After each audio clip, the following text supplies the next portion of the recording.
Bismillahirrahmanirrahim. Assalamualaikum warahmatullahi wabarakatuh. Perkenalkan, nama saya Dewi Ageng Mujadmiko. Saya dari kelas 3 PGMIC. Di sini saya akan membahas mengenai materi yang pertama itu ada hadis keutamaan sholat berjamaah. Yang kedua ada hadis tentang pentingnya persaudaraan. Yang ketiga hukum bacaan idhar. Yang keempat hukum bacaan ikhfa. Baik, untuk selanjutnya teman-teman bisa simak video berikut ini.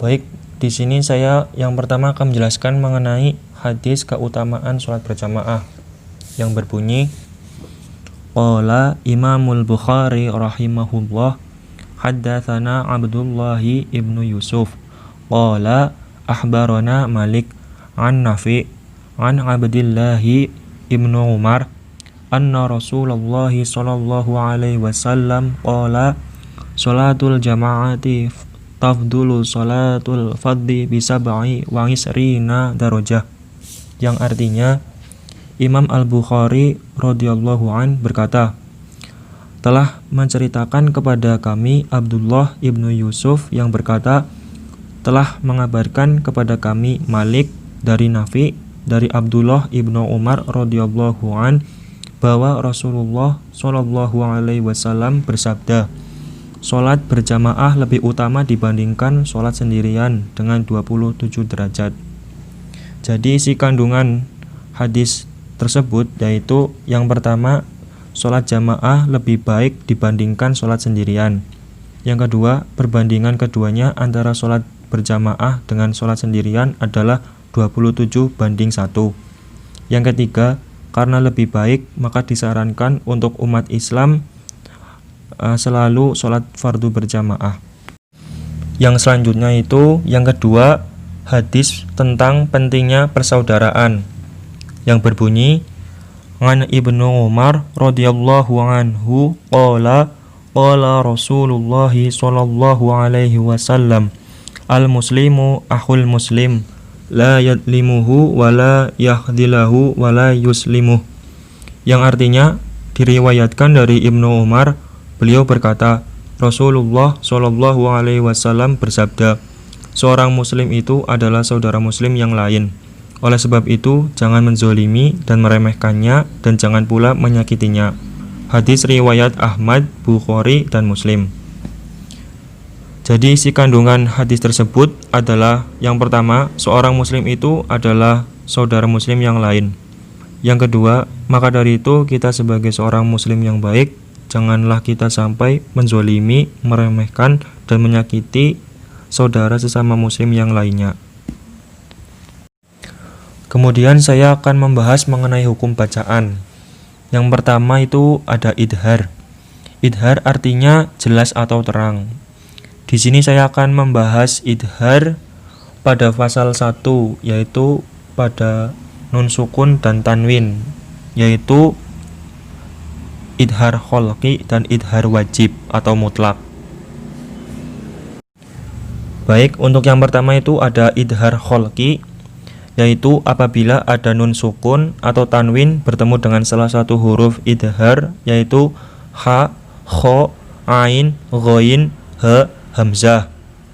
Cara membacanya yaitu nun sukun atau tanwin yang demikian itu harus jelas dan pendek, yaitu satu harokat, tidak samar dan tidak mendengung. Sebagai contoh pada surat Al-Lahab ayat 2 yang berbunyi Ma ahna anhu maluhu wa ma kasab. Jadi pada ayat tersebut lafaz yang dihukumi idhar kholqi yaitu pada lafaz anhu, karena terdapat nun sukun bertemu dengan salah satu huruf idhar yaitu ha. Jadi pada ayat tersebut yang dihukumi idhar kholqi pada lafaz anhu. Untuk contoh yang kedua yaitu pada surat At-Takatsur ayat 8 yang berbunyi Tsumma latus'alunna yauma idzin 'anin na'im. Jadi pada ayat ini lafaz yang dihukumi idhar kholqi yaitu pada lafaz yauma idzin 'ani, karena terdapat tanwin berupa kasrotain bertemu salah satu huruf idhar, yaitu ain. Jadi pada lafaz yauma idzin ani dihukumi idhar kholqi.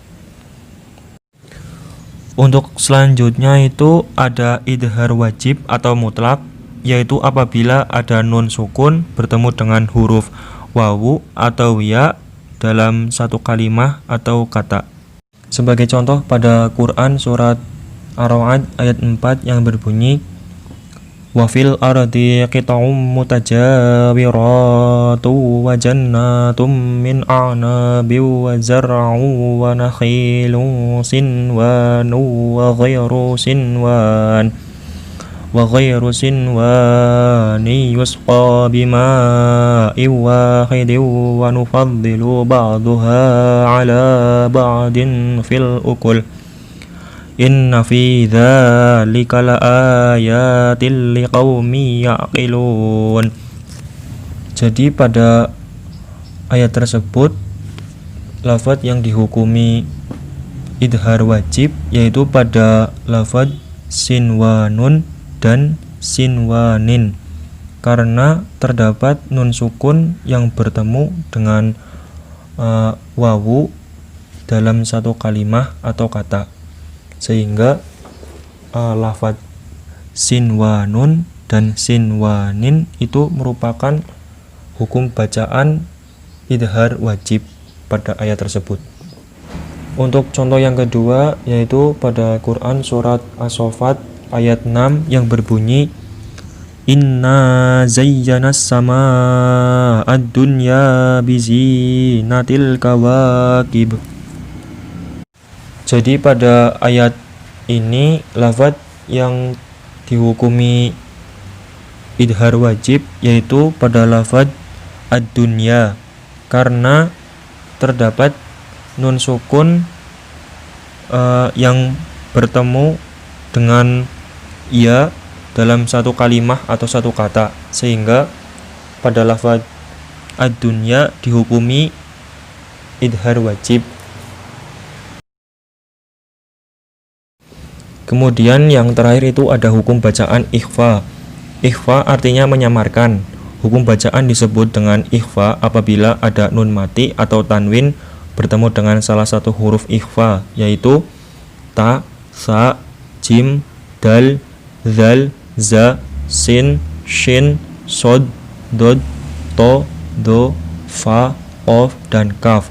Sedangkan cara membacanya yaitu dengan suara nun mati atau tanwin yang masih terdengar tetapi samar-samar, yaitu antara idhar dan idgham, dan terus bersambung dengan makhraj huruf sesudahnya, sehingga kedengarannya seperti suara eng jika bertemu dengan huruf qaf dan kaf, dan ada kalanya seperti suara eng dan eny jika bertemu dengan huruf tha, dal, za, sin, shin, do, dan fa, serta ada kalanya seperti suara eny jika bertemu dengan huruf jim, dan ada kalanya pula tetap berbunyi nun sukun atau tanwin jika bertemu dengan huruf ta, dal, dod, dan to.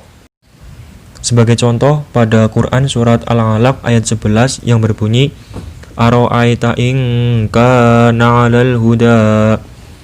Jadi pada ayat ini lafaz yang termasuk hukum bacaan ikhfa yaitu pada lafaz ingkana, karena terdapat nun sukun bertemu dengan salah satu huruf ikhfa yaitu kaf. Jadi pada ayat tersebut yang termasuk lafaz hukum bacaan ikhfa yaitu ingkana. Untuk contoh selanjutnya itu pada surat Al-Kafirun ayat 5 yang berbunyi wala antum abiduna ma a'bud. Jadi lafaz yang dihukumi ikhfa pada ayat tersebut yaitu lafaz antum, karena